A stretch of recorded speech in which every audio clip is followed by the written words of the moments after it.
Shalom, selamat pagi Bapak Ibu Saudara-saudari yang saya kasihi di dalam Kristus Yesus. Kita kembali lagi bertemu dalam renungan harian dari HKBP Resort Surabaya pada hari ini, hari Jumat 19 Juli 2024. Sebelum kita mendengarkan firman Tuhan, terlebih dahulu kita berdoa. Kami mengucap syukur kepada-Mu Bapa di surga atas segala berkat-Mu, segala kasih karunia-Mu yang kami terima, di mana saat ini kami beroleh kesehatan. Ya Bapa, sebelum kami beraktivitas, kami ingin terlebih dahulu menyerahkan hidup kami kepada-Mu. Kami ingin terlebih dahulu dikuatkan oleh firman-Mu. Untuk itu Bapa, ajarilah kami untuk mengerti firman-Mu dan melaksanakannya di dalam kehidupan kami sehari-hari. Terpujilah Engkau. Amin. Bapak Ibu Saudara-saudari yang saya kasihi dalam Kristus Yesus, firman Tuhan yang menyapa kita pada pagi hari ini tertulis dalam kitab Hosea pasal 8 ayat 12. Hosea pasal 8 ayat 12. Demikian pembacaan firman Tuhan. Sekalipun kutuliskan baginya banyak pengajaranku, itu akan dianggap mereka sebagai sesuatu yang asing. Sekalipun kutuliskan baginya banyak pengajaranku, itu akan dianggap mereka sebagai sesuatu yang asing. Demikian pembacaan firman Tuhan. Kita sungguh membenci sikap yang tidak konsisten, sikap yang tidak setia kepada Tuhan, atau sikap yang suka bermain-main, yang suka melakukan dosa, yang suka melakukan kejahatan.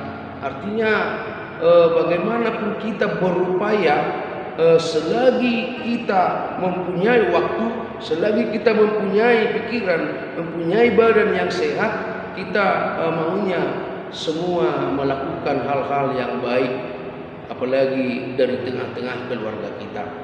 Dan itu yang kita lihat di dalam nas ini Bapak Ibu Saudara-saudari, bagaimana Hosea sangat membenci perlakuan yang dilakukan oleh Israel. Dia mengingatkan bangsa Israel akan konsekuensi yang akan mereka terima ketika mereka terus berkhianat kepada Tuhan, ketika mereka terus tidak setia kepada Tuhan.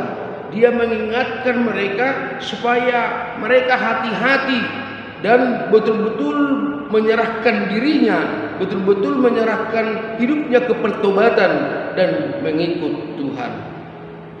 Ada keunikan dari Hosea yang kita lihat Bapak Ibu Saudara-saudari dari nabi-nabi yang lain, yaitu Hosea bukan hanya mengkhotbahkan pertobatan, tetapi secara simbolik dia ikut menunjukkan sikap kedurhakaan bangsa Israel, yaitu dengan menikahi Gomer, perempuan sundal. Artinya Bapak Ibu Saudara-saudari, dia menunjukkan bahwa seperti itulah perlakuan bangsa Israel terhadap Tuhan. Dia menikahi Gomer, perempuan sundal. Seperti itulah secara simbolik perlakuan bangsa itu ketika mereka menduakan Tuhan, ketika mereka tidak lagi setia di dalam Tuhan. Bapak Ibu Saudara-saudari, Hosea mengingatkan mereka supaya memang betul-betul melakukan pertobatan, karena mereka mengaku bertobat, tetapi pertobatan itu adalah sebuah kebohongan. Pertobatan itu adalah sebuah tipu daya bagi Tuhan.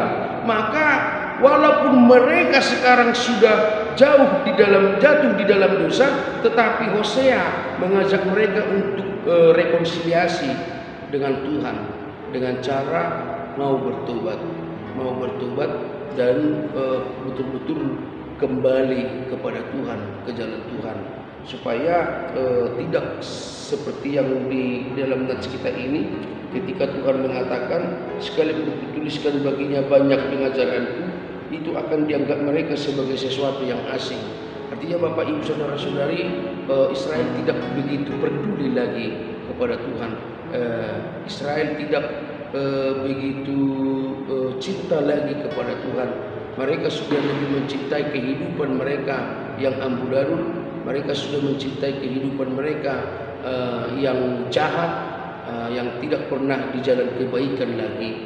Untuk itu Bapak Ibu saudara-saudari, Hosea mengingatkan mereka supaya Allah kembali menyayangi mereka, supaya Allah kembali peduli dengan kehidupan mereka, maka mereka harus betul-betul bertobat dari dalam hati, kembali ke jalan yang benar, tidak menduakan Allah, dan juga sabar akan menjalani hidup yang Tuhan berikan kepadanya.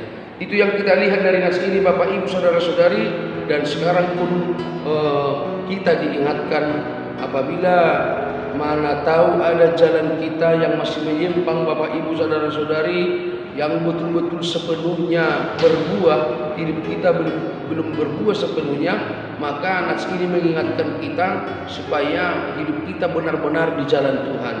Jangan bermain-main dengan yang namanya keyakinan, tetapi kita dihimbau untuk betul-betul berada di jalan Tuhan, betul-betul berada di dalam iman kepercayaan kepada Tuhan.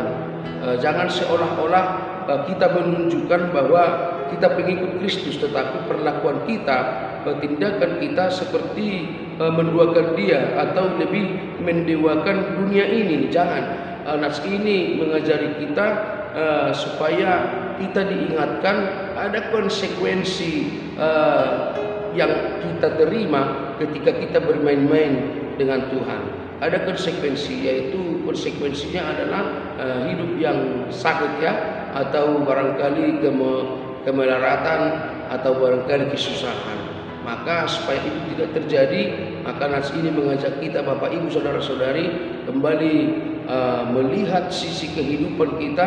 Apakah memang betul-betul kita sudah berada di jalan Tuhan? Apakah memang kita betul-betul sudah seperti orang percaya, atau barangkali belum Bapak Ibu saudara-saudari, karena kita masih mendewakan kekuatan-kekuatan di dunia ini.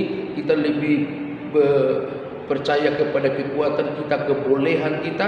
Itu adalah sesuatu hal yang dilarang, sangat keras dilarang oleh Hosea, karena Tuhan yang mempunyai, Tuhan yang paling perkasa, Tuhan yang paling punya kuasa di dalam dunia ini. Maka kita diajarkan untuk sepenuhnya percaya kepada Tuhan.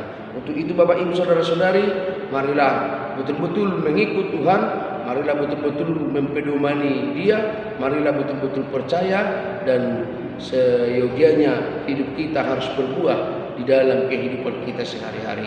Amin. Kita berdoa. Terima kasih Tuhan untuk firman-Mu yang menyapa kami pada pagi hari ini. Mampukan kami untuk berlaku sesuai dengan kehendak-Mu. Mampukan kami Bapa untuk selalu jujur kepadamu dan betul-betul mengikut Engkau, betul-betul mempedomani Engkau di dalam perjalanan hidup kami. Berkatilah kami seluruhnya, jemaat-Mu pihak Resort Surabaya ini dan jemaat-Mu di seluruh dunia ini, orang-orang percaya kepadamu. Berkati kami Tuhan. Dalam satu hari ini kami berserah kepadamu. Kiranya Tuhan jagai kami, mampukan kami untuk beraktivitas. Terpujilah nama-Mu Bapa sekarang sampai selama-lamanya. Amin. Selamat pagi Bapak Ibu saudara-saudari, selamat beraktivitas. Tuhan memberkati.